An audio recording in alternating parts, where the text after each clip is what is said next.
Well, alright, welcome to Generation Me. This is me, Tshering Wangchuk, and today I'm here at Gedu Higher Secondary School in Tshering Wangchuk. The school is located just below the college, that's Gedu College of Business Studies, and right now I have with me two students. We are here to talk about book review, the reading habit among the students, and how has book review helped the students of Gedu Higher Secondary School. Alright, let's find out more from the two students. Can you please introduce yourself? Hello everybody, I'm Gedu of class 11 Commerce. My name is Somlamo and I'm also in grade 11. Alright, welcome to the program, and thank you both of you, Gedu and Somlamo, for being on Generation Me. Well, alright, let's now talk about the book review. Gedu, tell me something about book review. Book review is probably exploring, turning inwards, like what we have inculcated so far in our life, and like reading books helps us to carry us to the different places we never have been. Probably I haven't been in America, but most of the times that I've read the books, I'm glad to say that I have been several times there, and so much like that. Book reviews is one of the most important activity that every school need to have, so that every student can inculcate the reading habit and thereby experience the learning what we are experiencing right now. Well, alright, thank you very much, Gedu. And what do you feel, Sonamlama, what is book review all about? I feel that book review is also an important part of our daily life, because when we explore or read some books, we can get into the character, how the author expresses the views or the experiences. We can get many knowledge or the values which we haven't known before, or something new, or which we know but we are not using it in our day-to-day activities. Anyway, Gedu, how many books have you reviewed so far? Probably 30s, within 30s range. Well, alright, you have reviewed about over 30 books. Tell me something about it, Maybe if you could tell me more about the kinds of problems you faced, the kind of difficulties you faced while reviewing about 30 books. Firstly, in order to keep on the reading habit is very difficult task, because on the other hand we have to study and prepare for exams and all of such things. But I'm glad to say that the reading books is one of the most important part of my life that has kept me going on, because the books that I've read so far, probably 30s that I've already told you, keeping up to date with the 30 books probably is one of the most difficult tasks. But yet on the other hand it's very interesting, because to keep yourself updated with all the books that you read and keep it jotted down in your books is one of the most, kind of interesting. Yet on the other hand you have to face difficulties such as, because you don't probably study the textbooks but only the storybooks and all, and the one of the most difficult tasks that I've had faced was, in order to keep the reading habit going on and to show that you really read the books, you need to keep on updating the reviews on the books. Yet on the other hand there's reading books, like although it's very hard to write it down, to keep it updated on your books, yet it gives you a new life. Every book's reviews that I've written down in the books has given me a new hope. Well, alright, that was Gedu talking about difficulties faced by him while reviewing the books. And let me now talk to Sonamlamo. Alright, Sonamlamo, what about you? Any difficulties that you faced while reviewing books? Firstly, as Gedu said, it's all about the time use.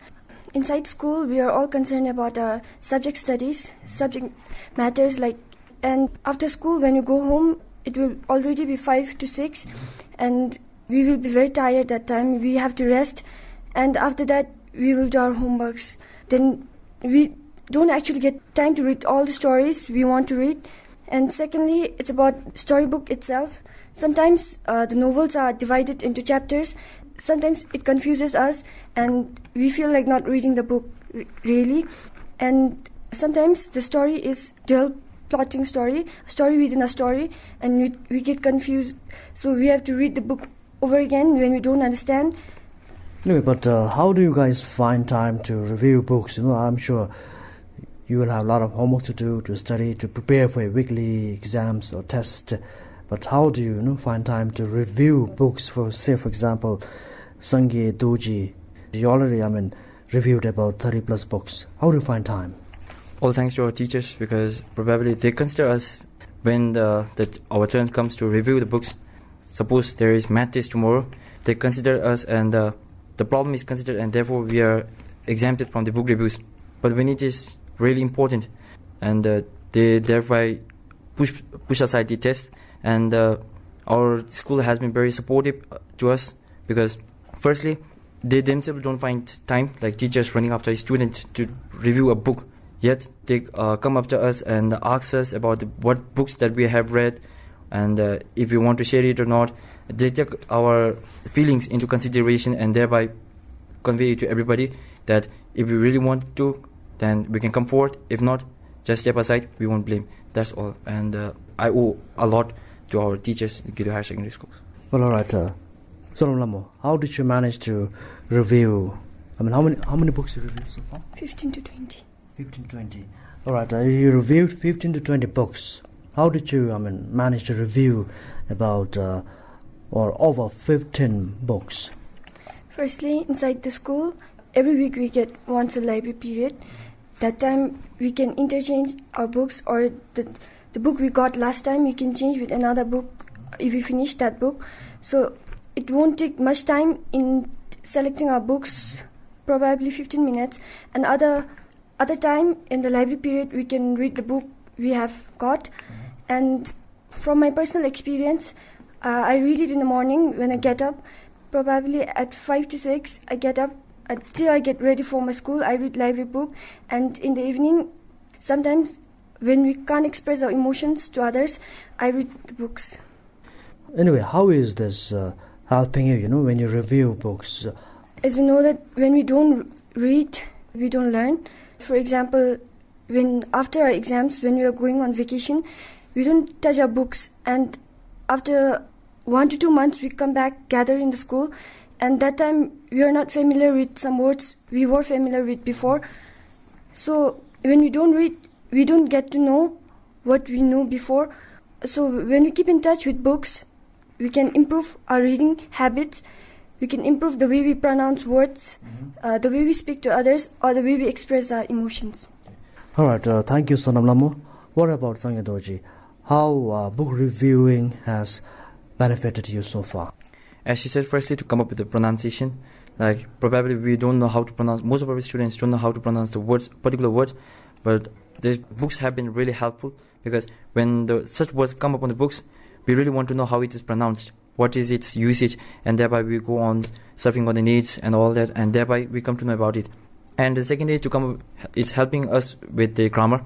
In most of the schools, teachers teach the rules about how the grammar has to change its form, like how the tenses has to be changed from when the sentence has to change from direct to indirect speech, or into passive or active and passive voice, all of such things. But when we really don't know, and we don't know how to come up with these rules, this book is very much helpful to us, because some or the other in the books we have come up with these words, like when in test, probably when a dialogue comes and the statement comes to us telling that we have to change it to the indirect speech, somewhere or the other in the books that we read, we know that somewhere in the book we have come up with such dialogues, like what are its usage, and thereby know how to turn it to the other forms. So this book has really overshadowed the rules, but although the rules are also playing its vital role in the teaching system.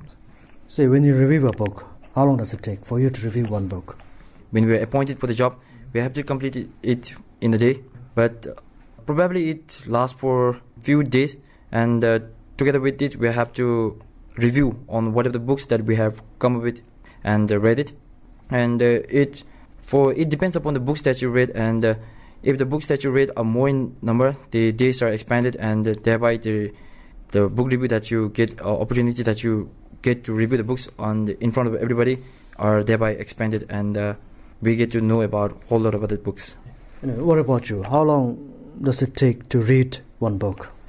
If we're always in touch with that book we're reading, or if you get time and read that book every day, maybe it will take 4 days or 5 days. But if you're not in touch with the book and you're not really reading that book every day, then it may take 2 weeks.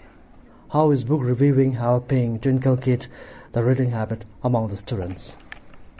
Like probably we use in previous years, we don't find junior students coming up in the library. But however, when the secondary block senior students started it, our juniors are coming up in the library and asking about the books.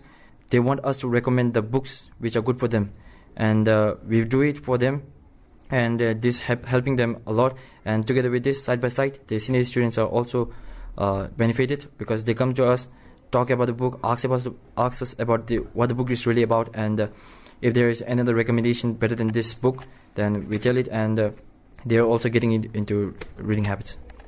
Well, all right, Sonulamo, what about you? What do you think about the reading habit among the students? Do you think the book review has really helped students to develop a reading habit? Yes, because students to know that there will be book reviews, they started with one book. But after we are having book review in the assembly, we tell them about the book, the characters, and our experiences from the book. So they're interested to know more about the book. So they come to us and ask us about the book, and we tell them everything. And next, they go for another book. Before, they never used to read many books, but this time, after this book review is done, they're getting more attached to storybooks, novels, and the primary kids are also getting interested in reading the fairy tales and all. Okay. So, what are some of the things that you get to learn from reading a book? Firstly, when the author tells a story, we can get into the character, and we can get many values from the books we read. Like, sometimes people are so evil, they are filled with hatred, but if we read a particular book, sometimes the book tells us how to love others and also not to hurt others. All right, Sangi, what do you get to learn that you usually learn from reading a book? The different authors are carrying different messages in their books. Like probably, firstly, the books like The Monk Who Sold His Ferrari by Robin Sharma. Like in this book, it tells us how to develop our own inner peace, like how to abandon all such worthy materialistic thing, and to come up with spiritual mind. And different authors also carry mind, like Michael Morpurgo carries a message that animals are to be loved, not to be killed, not to be treated with hatred and all such things. And most of the books carry a good value, even though the books turn out to be evil, yet in the end it always carries a message that whatever is mentioned in the book is not to be inculcated, but whatever the book has told us, whatever the book has given us the knowledge, is to be inculcated in our mind, and thereby value it, share it, and spread it all over the world. All right, if you could name some of your favorite books. Like firstly, I mentioned is The Monk Who Sold His Ferrari. Secondly, The Da Vinci Code by Dan Brown. Thirdly, The Private Peaceful by Michael Morpurgo. And fourthly, the book that I have here is The Great Gilly Hopkins by Catherine Patterson. And a lot of other books by Michael Morpurgo. And Enid Blyton she plays a very vital role in my mind in the reading habits. All right, what about you? If you could name some of your... Maybe if you could tell me something about a particular book that you have read so far, that you have, maybe one of the books that you reviewed. Maybe if you could tell me something about it. Yeah. This one? Tell me about it. This book, sir? Yeah, what the book is all about. The title of the book is Private Peaceful by Michael Morpurgo. This book starts from the point of war. They're having a war, and it is a dual plotting, a story within a story. There are characters like the main character, young Thomas Peaceful, Tomo, and his brother, Charlie, and Big Joe, who is mentally disabled. And it is a novel about commentaries in courage, innocence, and brutality, which is set in the battlefields of the First World War. It's written by Michael Morpurgo, who has inspired many readers through the way he builds up the novel, truly touching and compelling. There are 3 brothers from the peaceful family. The eldest is Big Joe, who is mentally disabled person. Charlie, Tomo's brother, and Tomo. Tomo remembers at first they start in the battlefield, but there is a flashback in the story. Tomo remembers his past life events, all the adversities and challenges, especially after the death of Tomo's dad. They suffered a lot, and I also noticed the relationship between the brothers. Even as we know that Big Joe was mentally disabled, Tomo and Charlie gives a lot of care to him. Well, you have reviewed this book called, can I have a look at it? Alright, this is something called Private Peaceful, written by Michael Moore-Pugo. Alright, thank you. Well, that was Private Peaceful, and well, thank you. Sonam Namo just summarized, talked about the book, and well, that's one of our book reviews. Both of you, thank you so much for being on Generation Me. Thank you, sir. Thank you so much.